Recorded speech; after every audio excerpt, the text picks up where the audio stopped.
Hello दोस्तों, नमस्कार। स्वागत है आप सभी का एजुकेशन मंत्रा में। दोस्तों, बात करने वाले हैं विभिन्न प्रकार की शैक्षिक जगत और साथ ही साथ समाचार पत्रों की अहम अपडेट्स के बारे में। स्पेशली बात होगी 1370 पदों पर ऑनलाइन आवेदन शुरू हो चुका है। नीट साल्वर गैंग के 2 और सदस्य दबोचे गए हैं। टीजीटी परीक्षा मामले में जमानत याचिका खारिज हुई है। 68,500 शिक्षक भर्ती एमआरसी कोर्ट का विश्लेषण करेंगे। और दरोगा भर्ती के अभ्यर्थियों ने मांगी है नियुक्ति। संदिग्ध आतंकी गिरफ्तार हुए हैं। आंगनबाड़ी मानदेय बढ़ा दिया गया है। अपराधी सलाखों के पीछे हैं। और कोरोना अनाथ बच्चों की सहयोग राशि भी बढ़ा दी गई है। तो दोस्तों, यहाँ पर सारी अपडेट्स को डिस्कस करते हैं। तो सबसे पहले हम बात करेंगे एक खुशखबरी के बारे में। आंगनबाड़ियों को अब 7,000 रुपये मानदेय मिलेगा। आंगनबाड़ी कार्यकर्तियों को मानदेय की अतिरिक्त हर माह 1,500 रुपये की धनराशि दी जाएगी। मिनी आंगनबाड़ी कार्यकर्तियों को 1,250 रुपये और आंगनबाड़ी सहायिकाओं को 750 रुपये प्रति माह प्रोत्साहन राशि दी जाएगी। इससे आंगनबाड़ियों का जो मानदेय है वो 7,000, मिनी आंगनबाड़ियों का मानदेय 5,500 और आंगनबाड़ी सहायिकाओं का मानदेय 4,000 रुपये हो जाएगा। अब देखा जाए दोस्तों, तो मेधावियों को पसंद का जिला दें। मामला है 68,500 शिक्षक भर्ती का।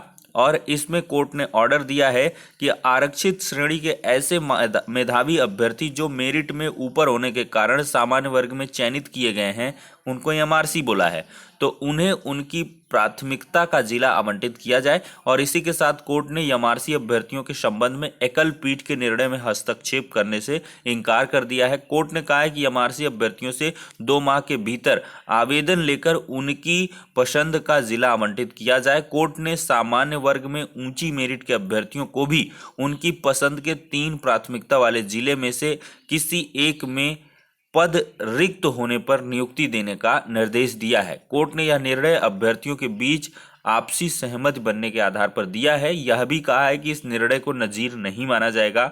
और यह आदेश जो है मुख्य न्यायमूर्ति एमएन भंडारी और न्यायमूर्ति रोहित रंजन अग्रवाल की खंडपीठ ने अमित शेखर भारद्वाज सहित सैकड़ों अभ्यर्थियों की दर्जनों विशेष अपीलों पर सुनवाई करते हुए दिया है।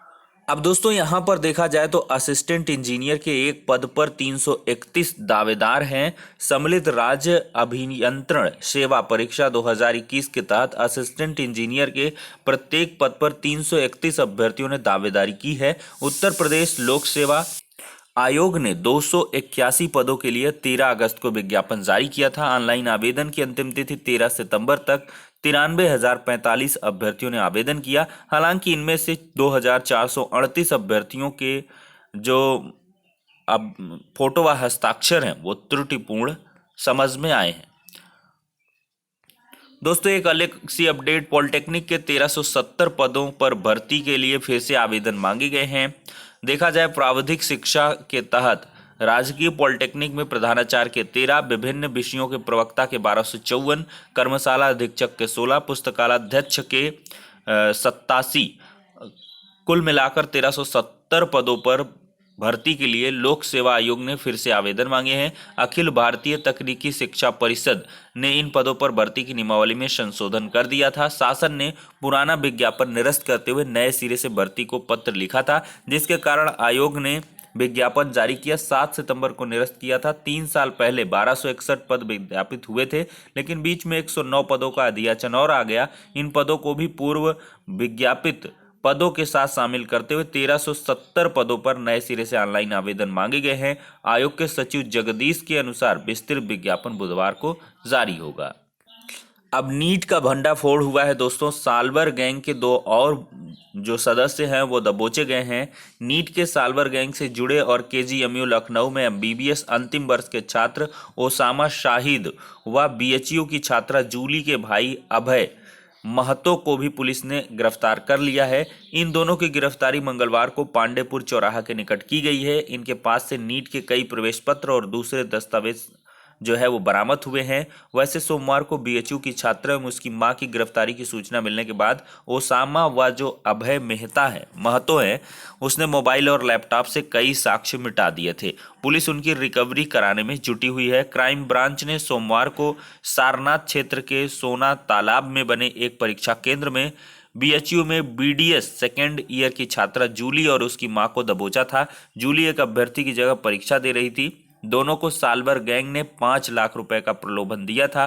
पूछताछ में पुलिस को गैंग के सरगना पटना के पीके, उसे कैंडिडेट मुहैया कराने वाले ओसामा, विकास महतो व अभय महतो की जानकारी मिली थी। तो दोस्तों, यहाँ पुलिस कमिश्नर साहब का कहना है वाराणसी के कि सालवरों का अंतर्राज्यीय गैंग है। उत्तर प्रदेश, बिहार व अन्य राज्यों के सदस्यों की पहचान हुई है। पटना पुलिस की मदद से इस नेक्सस तक पहुंचने में लगे हैं। दोस्तों, एक अलग अपडेट, टीजीटी परीक्षा में धांधली मामले में जमानत याचिका खारिज हो गई है। टीजीटी परीक्षा में अवैध तरीके से अभ्यर्थियों को पास कराने वाले गिरोह के एक आरोपित सदस्य राहुल कनौजिया की जो जमानत अर्जी है, मंगलवार को अपर जिला जज नुसरत खान ने खारिज कर दी है। अदालत ने कहा है कि मामले की परिस्थितियां अपराध की गंभीरता को देखते हुए जमानत का पर्याप्त आधार नहीं है। अभियोजन की ओर से एडीजीसी भानु प्रताप सिंह ने जमानत अर्जी का विरोध किया है। इंस्पेक्टर शिवकुटी महेश सिंह ने 7 अगस्त को रिपोर्ट दर्ज कराई थी कि मुखबिर से सूचना मिली कि टीजीटी परीक्षा में अवैध तरीके से अभ्यर्थियों को पास कराने वाले गिरोह के एक सदस्य स्कूल के पास एकत्र होने वाले हैं। पुलिस के द्वारा एक व्यक्ति को पकड़ा गया। पूछताछ के दौरान उसने गिरोह का सदस्यों का जो नाम है, उस पता है, उसको बताया है और पुलिस को परीक्षा के कई प्रवेश पत्र, ब्लूटूथ और अन्य उपकरण भी बरामद हुए हैं। तो मामला जुड़ा हुआ है टीजीटी परीक्षा 2021 धांधली से और इसमें जमानत याचिका खारिज हुई है। इस अपडेट को कल ही डिस्कस किया था। अवर अधीनस्थ सेवा भर्ती की मुख्य परीक्षा 21 अक्टूबर को होगी।